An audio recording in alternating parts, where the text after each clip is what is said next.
Jadi Yahudi ini ingin menguasai dunia ini lewat proksi, boneka.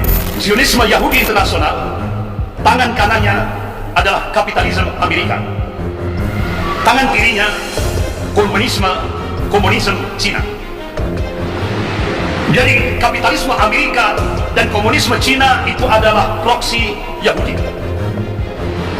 Walaupun kita lihat dohirnya Amerika dan Cina seakan-akan mereka berperang, tapi itu hanya kamuflase, sandiwara. Ternyata Kementerian Luar Negeri Amerika dan Kementerian Luar Negeri Cina sepakat untuk melakukan akselerasi, menjadikan Indonesia menjadi sebuah negara sekuler. Bahkan ulama mau disingkirkan.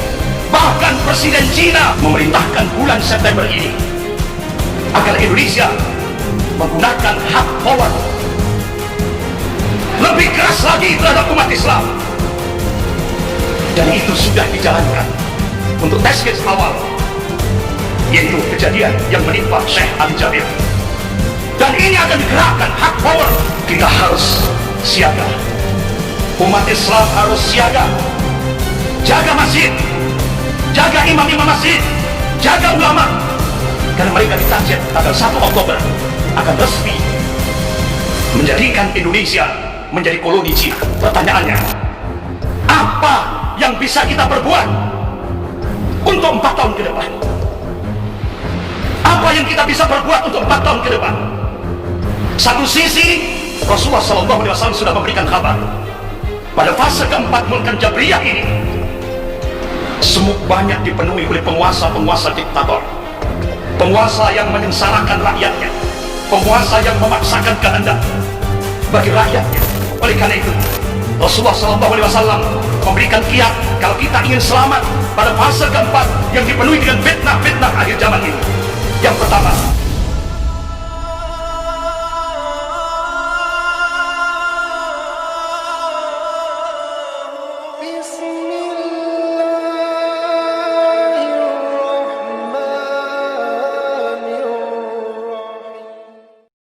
Masyaallah muslimin jamaah Jum'ah rahimakumullah, pertarungan ideologis umat Islam lebih khusus di Indonesia dengan golongan komunis, Ordo Yesuit, atau yang sering kita kenal dengan Kristiani radikal, kelompok nasionalis sekuler, ini berlangsung sudah sejak dulu sampai sekarang. Bahkan di Indonesia yang kita saksikan, komunis sudah ditopang oleh Syiah Rafidhah. Bahkan pertarungan ini tidak lepas daripada skenario global yang ingin mencengkeram Indonesia, di mana Indonesia penduduk muslimnya terbesar di seluruh dunia, dan itu diakui oleh lembaga riset dunia, The Pew Forum on Religion and Public Life. Indonesia diletakkan pada ranking pertama jumlah penduduk muslim terbesar di seluruh dunia. Oleh karena itu, Indonesia adalah sasaran target utama.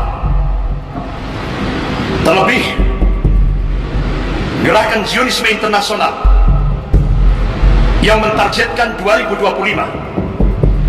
Mereka ingin mencengkeram kuku-kukunya dalam semua lini kehidupan di Indonesia. Saya masih ingat apa yang dipidatokan Dr. Mahathir Muhammad ketika acara Islamic Conference. Beliau pidato, "The Jews rule this world by proxy." Jadi Yahudi ini ingin menguasai dunia ini lewat proxy, boneka. Kalau kita lihat kekinian, Zionisme Yahudi internasional, tangan kanannya adalah kapitalisme Amerika, tangan kirinya komunisme Cina. Jadi kapitalisme Amerika dan komunisme Cina itu adalah proksi Yahudi. Walaupun kita lihat dohirnya Amerika dan Cina seakan-akan mereka berperang, tapi itu hanya kamuflase, sandiwara. Kita diingatkan oleh Allah Subhanahu wa taala dalam surah Al-Maidah ayat 82. A'udzubillahi minasyaitonir rajim. La tajidanna ashadan nas 'adawatan lil ladzina amanu yahuda wal ladzina asyraku. Sungguh kalian akan menyaksikan orang-orang yang paling keras permusuhannya terhadap hamba-hamba Allah yang mukmin, kata Allah, al-Yahud, Yahudi, dan orang-orang musyrik. Kita baru tahu ada sebuah nota diplomatik dengan kode referensi Beijing 1448. Ternyata Kementerian Luar Negeri Amerika dan Kementerian Luar Negeri Cina sepakat untuk melakukan akselerasi, menjadikan Indonesia menjadi sebuah negara sekuler. Bahkan Cina, Partai Komunis Cina, sudah sejak tahun 1986 Partai Komunis Cina sudah mengincar Indonesia. Bahkan pada saat Kongres Partai Komunis Cina tahun 1986 itu, Cina melakukan kajian tentang Indonesia.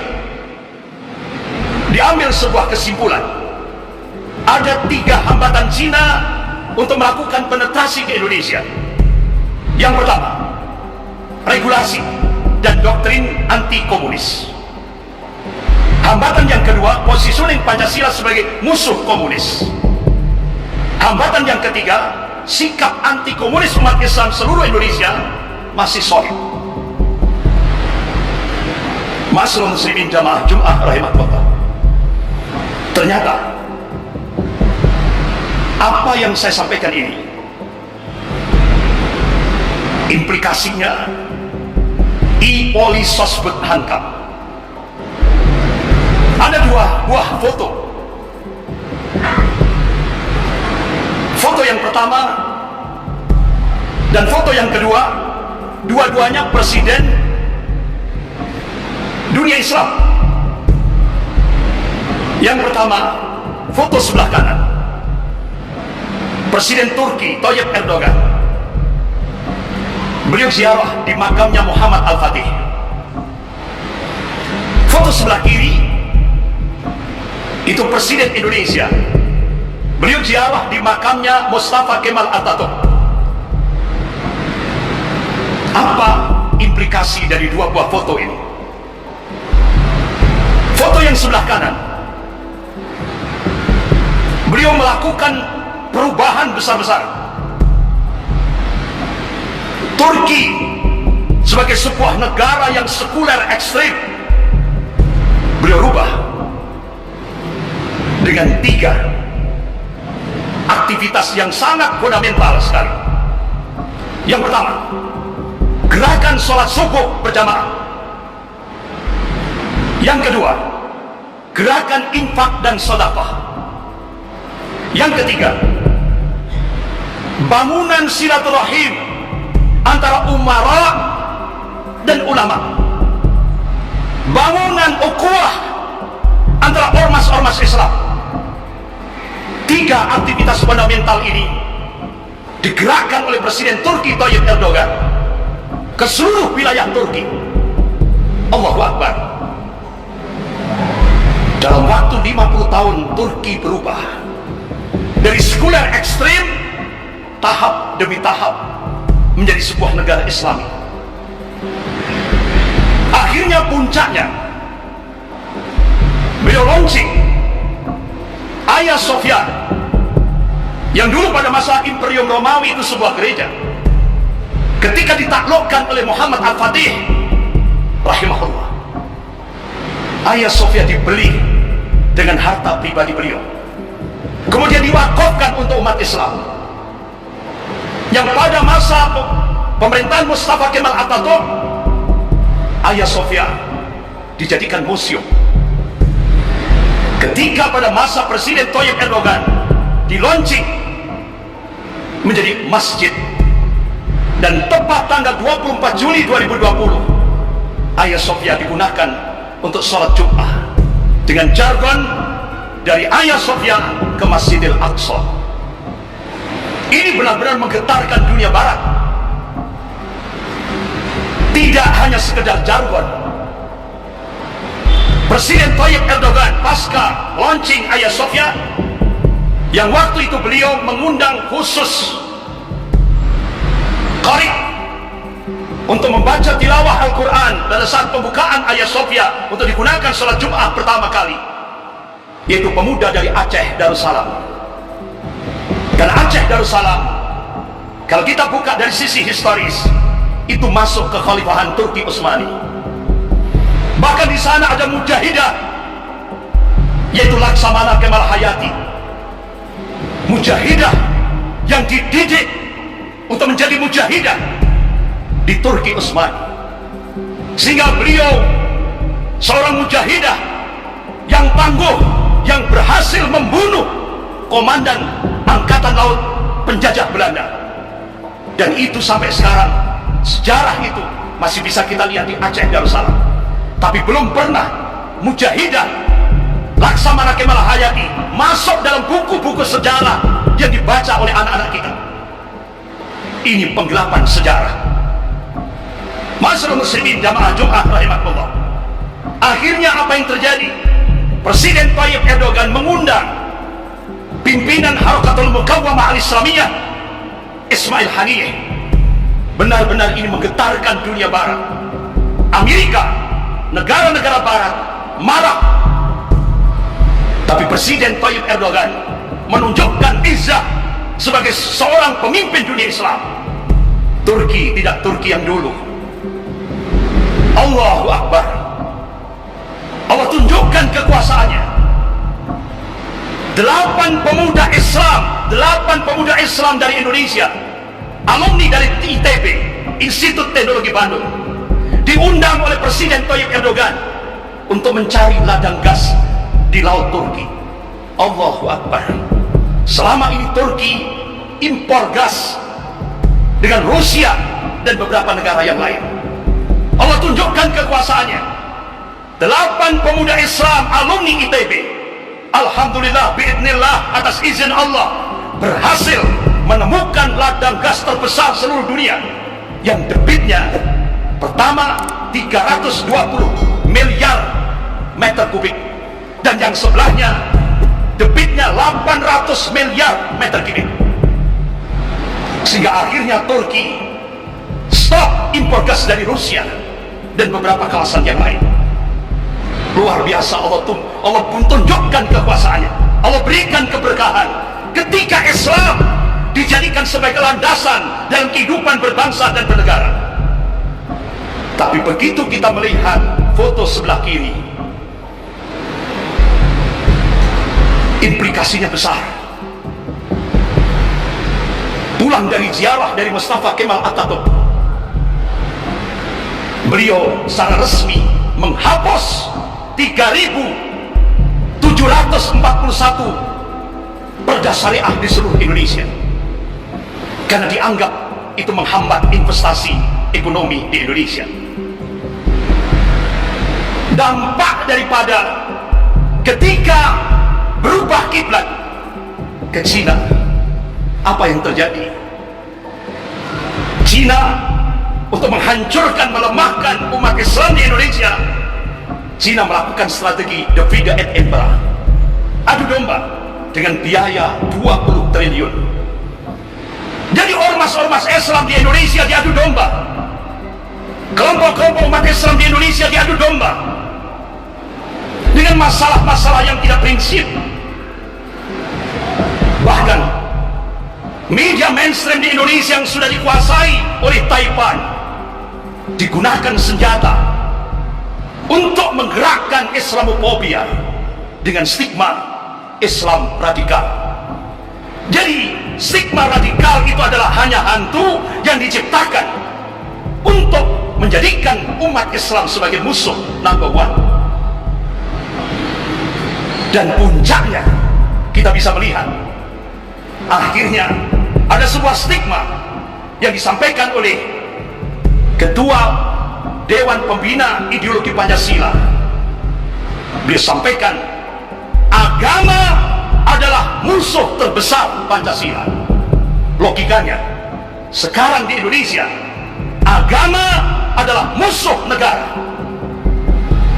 Dan akhirnya puncaknya, untuk menjebol poin kedua dan poin ke-1 hasil Kongres Partai Komunis Cina, dimunculkanlah rancangan undang-undang HIP. Wa makar Allah, wallahu khairul makirin. Mereka membuat makar dan Allah membalas makar mereka, dan Allah sebaik-baik membuat makar. Akhirnya tokoh-tokoh ulama tampil berada di garda terdepan untuk menyelamatkan negara kesatuan Republik Indonesia ini dari ancaman Partai Komunis Cina.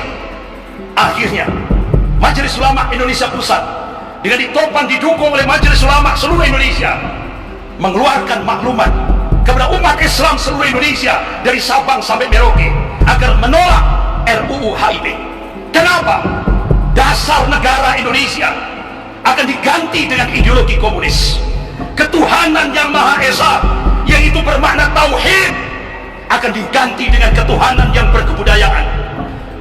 Bahkan tidak hanya itu, landasan hidup berbangsa dan bernegara yang selama ini ketuhanan yang Maha Esa, tauhid, dijadikan sebagai landasan dalam kehidupan berbangsa dan bernegara, sekarang mau dirubah landasannya, tidak bukan ketuhanan yang Maha Esa, tapi iptek. Astagfirullah. Akhirnya RUU HIP dari DPR diserahkan pada pemerintah, dan ujung-ujungnya pemerintah hanya mengganti casingnya, tapi substansinya sama, diganti RUU PIP, diganti lagi RUU BPIP. Akhirnya Majelis Ulama Indonesia Pusat memberikan warning, kalau RUU BPIP ini tetap dilanjutkan, Majelis Ulama Indonesia Pusat akan mengangkat panglima, menggerakkan Masyirah Kubra dengan jargon iskaliman au mujsahidan. Bahkan yang apa dampak daripada peringatan dari Majelis Ulama Indonesia Pusat, akhirnya dari kalangan mereka mengeluarkan, bahkan dengan beraninya ketika dengar pendapat di parlemen, di DPR RI, kalangan mereka meminta supaya Majelis Ulama Indonesia dibubarkan. Astagfirullah. Mereka tidak ingat siapa yang berjuang sampai Indonesia merdeka. Ulama. Siapa yang merumuskan Pancasila? Ulama. Siapa yang mencetuskan NKRI? Ulama. Tapi mereka sekarang ingin mengkhianati perjuangan ulama. Bahkan ulama mau disingkirkan. Bahkan Presiden Cina Xi Jinping memerintahkan bulan September ini agar Indonesia menggunakan hard power lebih keras lagi terhadap umat Islam. Dan itu sudah dijalankan untuk test case awal, yaitu kejadian yang menimpa Syekh Ali Jabir. Dan ini akan digerakkan hard power. Ini tidak lepas daripada perintah Presiden Cina Xi Jinping. Bahkan info, mudah-mudahan tidak salah, di Jawa Timur ini ada pergerakan kurang lebih 1000 yang disiapkan, disebar di seluruh Jawa Timur. Kita harus siaga. Umat Islam harus siaga. Jaga masjid, jaga imam-imam masjid, jaga ulama. Karena mereka ditarget kurang lebih 1000 yang sudah digerakkan di Jawa Timur ini. Kita harus meningkatkan kewaspadaan, karena bulan September mereka menggunakan hard power. Masyaallah muslimin, jamaah Jumat rahimahullah, bahkan Presiden Xi Jinping tanggal 1 Oktober akan resmi menjadikan Indonesia menjadi koloni Cina. Benar-benar pertanyaannya, apa yang bisa kita perbuat untuk 4 tahun ke depan? Apa yang kita bisa perbuat untuk 4 tahun ke depan? Satu sisi, Rasulullah SAW sudah memberikan kabar, pada fase keempat Mulkan Jabriyah ini semua banyak dipenuhi oleh penguasa-penguasa diktator penguasa yang menyengsarakan rakyatnya, penguasa yang memaksakan kehendak bagi rakyatnya. Oleh karena itu Rasulullah SAW memberikan kiat kalau kita ingin selamat pada fase keempat yang dipenuhi dengan fitnah-fitnah akhir zaman ini. Yang pertama, Rasulullah menyerukan al-mubadirah bi'amal, bersegera beramal soleh, jangan ditunda. Yang kedua, at-tamassuk bisunnah, berpegang pada sunnah Rasulullah SAW. Yang ketiga, ar-ruju' ilal ulama, kembali ke ulama. Ulama yang mana? Kata Imam Syafi'i rahimahullah, cari ulama yang paling dibenci oleh golongan kafir dan golongan munafik, jadikan itu sebagai pijakan. Yang keempat, kuatkan kesabaran. Kuatkan kesabaran. Ya ayyuhalladzina amanu sabiru wasabiru warabitu wattaqullah la'allakum tuflihun. Yang kelima, doa. Doa. Terus apa yang bisa kita berbuat pada 4 tahun ke depan? Waktu kita singkat, tapi kita diberikan keyakinan oleh Allah. Wa man nasru illa min indillahil azizil hakim. Kemenangan itu datangnya dari Allah yang maha perkasa lagi maha bijaksana. Wa kana haqqan alaina nasrul mu'minin. Kewajiban kami, kata Allah, memenangkan golongan mukmin. Islam pasti akan dimenangkan oleh Allah Subhanahu wa taala. Itu sebuah kepastian.